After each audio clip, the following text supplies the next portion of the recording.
जय शिवराय, जय महाराष्ट्र। माझे नाव सौरभ अनिल बुड्डे। मी युवासेना हातकणंगले तालुका सचिव व लोकसभा समन्वयक पदी मी पक्षात कार्यरत आहे। तरी आपल्या अखंड हिंदुस्थानचे आराध्य दैवत छत्रपती शिवाजी महाराज व शिवसेना पक्षाचे शिवसेना प्रमुख माननीय श्रीमान बाळासाहेब ठाकरे साहेब यांच्या विचारांशी प्रेरित होऊन आम्ही शिवसेना या पक्षात काम करत आहोत। तरी आपल्या आत्ताचे उपमुख्यमंत्री व पक्षाचे मुख्य नेते माननीय एकनाथजी शिंदे साहेब व हातकणंगले लोकसभा मतदारसंघाचे खासदार धैर्यशील दादा माने यांच्या मार्गदर्शनाखाली यांच्या नेतृत्वाखाली आम्ही काम करत आहे।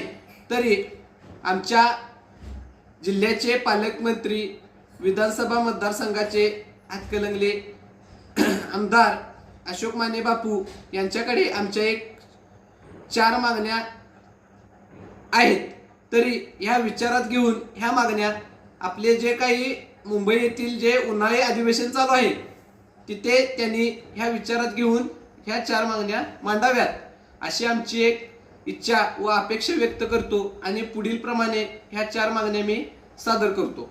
पहिली मागणी अशी आहे की आपले जे जिल्ह्यातील गडकिल्ले आहेत त्यात म्हणजे असे की पहिले पन्हाळा, दुसरे विशाळगड, तिसरे उदरगड, चौथे गगनगिरीगड, पाचवे पावनगड व अन्य काही जे गडकिल्ले हे एक दुरावस्थेत पडलेले आहेत व अतिक्रमणित भागात पडलेले आहेत। तरी ही गोष्ट लक्षात घेता, ही बाब लक्षात घेता या गोष्टींवर, ह्या किल्ल्यांच्या प्रश्नांवर लवकरात लवकर एक कमिटी स्थापन करून ह्या गडकोटांसाठी जो काही सुशोभित करण्यासाठी जो काही सरकारच्या वतीने निधी लागेल हा तिथे लावून लवकरात लवकर सुशोभित किल्ले व्हावेत यासाठी आपल्या सरकारने प्रयत्न करावे हे एक अशी विनंती करतो।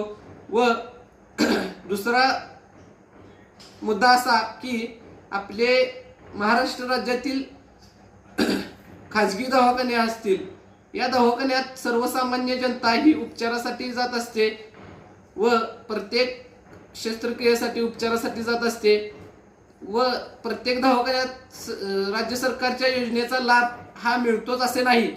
तरी या योजनेचा लाभ सर्वसामान्य जनतेला मिळतच नाही पूर्णपणे। तरी ही बाब लक्षात घेता जे सर्व दवाखाने आहेत आपल्या महाराष्ट्र राज्यातले खाजगी, या दवाखान्यात एक जी आर पत्र सादर करून हे जी आर पत्र पोचवावे की असे की सर्व जे दवाखाने आहेत यांना पूर्णपणे शासनाच्या योजना ह्या